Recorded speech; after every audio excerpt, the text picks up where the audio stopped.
Was good, y'all. This is why I love the offseason, because it just feels like we get trade after trade after trade, and it's just a lot of basketball to talk about, and I love it. This one's between the Pelicans and the Hawks, and it came as a little bit of a surprise to me. Let's take a look at who's going where. As you can see, we have DeJounte Murray going over to the New Orleans Pelicans in exchange for Dyson Daniels, Larry Nance Jr., a 2025 first-round pick from the Lakers, and a 2027 least favorable first-round pick from Milwaukee or New Orleans. And as always, we're going to start by talking about the team that got the better player in this trade, and that is, of course, the Pelicans getting DeJounte Murray. I really like this trade for the Pelicans just based on the fact alone that they filled a position of need.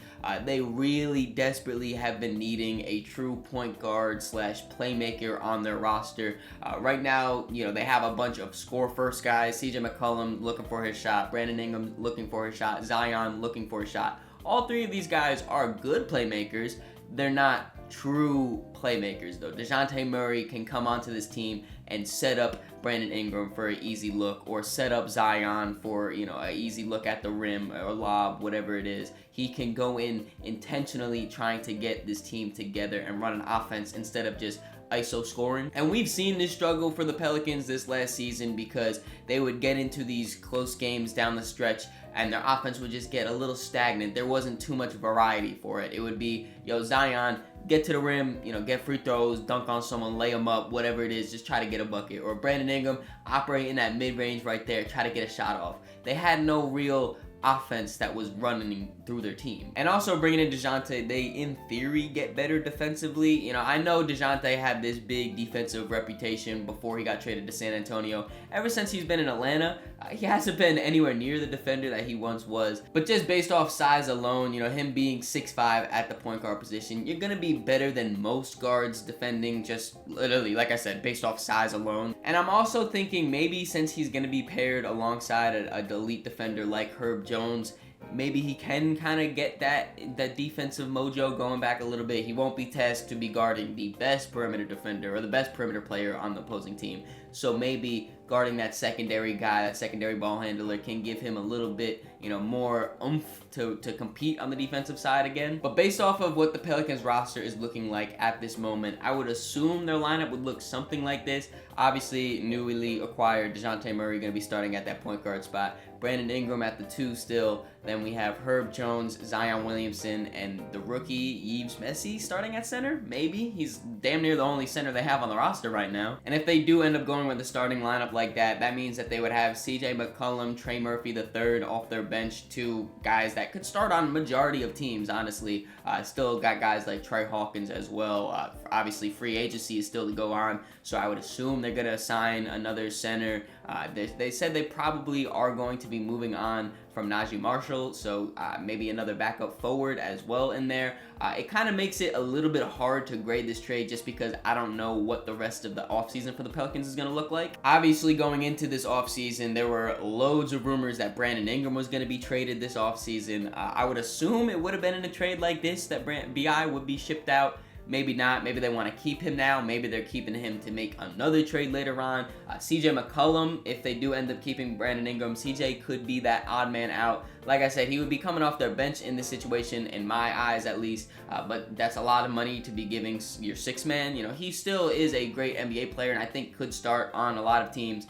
But if they would decide to keep him as a 6th man for that amount of money, it would be a little questionable for me. But if I'm giving the Pelicans a grade for right this instant, I'm going to give them a B+. Like I said, it's a little bit hard to gauge just because I do think the Pelicans are going to be making more moves throughout this offseason. But they do get a position of need. They desperately needed that point guard on this roster. Now they have DeJounte. And what they gave up was not that much. I really like Dyson Daniels. I think he was a key contributor before he got hurt. And then Larry Nance at that backup center for them was really good too at times. But those are 2 replaceable guys. And then the draft capital. Obviously, all draft capital is some type of value. But in the grand scheme of things, I don't think the Pelicans are going to be hurting from these 2 first picks. Now moving over to the Hawks side. I know I always start my videos by talking about the team that got the better player, but I'm kind of more interested to talk about the Hawks side of this trade because I think it could mean a bunch of different things. I'm going to start by talking about the trade just for face value, for what it is. I'm going to say it is very, very weird that the Hawks did not get Brandon Ingram back in this trade. I kind of alluded to it a little bit when talking about it from the Pelicans perspective, but I feel like since he's actively being shopped and he would be a good fit next to Trae Young, I don't know why you wouldn't start with the negotiations there. Say, okay, we'll give you DeJounte, but we need Brandon Ingram back. I feel like that would have been an easy done deal, and I really would like to see Trae Young play next to Brandon Ingram. I feel like they would fit really well. Obviously Brandon Ingram, he's able to get his own shot off in those ISO situations and all that, but he also is a good off-ball player, and Trae Young obviously has to have the ball a lot in his hands. But then also Brandon Ingram with his playmaking ability too, I feel like it would be able to just bounce off, keep a fluid offense. I think they would play well together, so it's strange that the Hawks didn't go after him. But the guys that they did get back in this trade, I do kind of like for the Hawks, especially Dyson Daniels. I think he could bring a lot of good things to this Hawks team. Still being a super young guard, I do think he could start, potentially. He could come off the bench, I wouldn't be surprised. But I feel like he could start, and I would really like what he can bring to a backcourt of him and Trae Young. Obviously, Trae Young being a smaller guard, a poor defender. Dyson Daniels has a lot of size. I believe he's 6'7" at that guard position. Incredible defender. Incredible might be a stretch, but a very good defender, very positive defender. His offense is a little questionable, especially his shooting. But when you're running alongside a offensive juggernaut like Trae Young, I feel like you can kind of patch over some of those holes. And then with Larry Nance being involved in this trade as well, they have now 3 centers on the roster that should be getting minutes. That's Clint Capella, Larry Nance, and Onyeka Okongwu. There already were rumors that they're shipping around Clint Capella, seeing what teams are really valuing him at. So I would assume he would be gone, and that would then leave them with Onyeka Okongwu and Larry Nance. One thing with that, though, is they would be pretty undersized at center. I know Larry Nance is like 6'7", maybe 6'8", and then Onyeka Okongwu is like 6'9". I would rather them have some type of size, some 6'11" plus center on their roster. Again, still free agency has to be going on, so we don't know fully. But I just, at this moment right now, their center rotation's a little questionable. But if you take away the fact that they would be undersized, I really do like the thought of a pick and roll between Trae Young and Larry Nance. Obviously, Trae Young is one of the best pick and roll players in the league, one of the best lob throwers in the league. And Larry Nance can jump out the gym. He can jump up, catch any lob, and just yam it like that. But if I'm being honest, Trae Young may never play with Larry Nance because based off this trade, it kind of hints at a rebuild, in my opinion. Like I said with the Pelicans side of this, it's hard to gauge this trade because it seems like more moves will be happening. I already mentioned the Clint Capella shopping. Woj himself reported that the Hawks are going to be making more moves throughout this offseason. The question is, though, what will those moves be? Will it be more improving the roster and getting a retool going? Obviously, DeJounte and Trae did not work out as they expected, so will they try to just rebuild a roster that better fits Trae Young? Or will they hit the full reset button and ship Trae Young out of here as well and start completely fresh? They just had the first overall pick.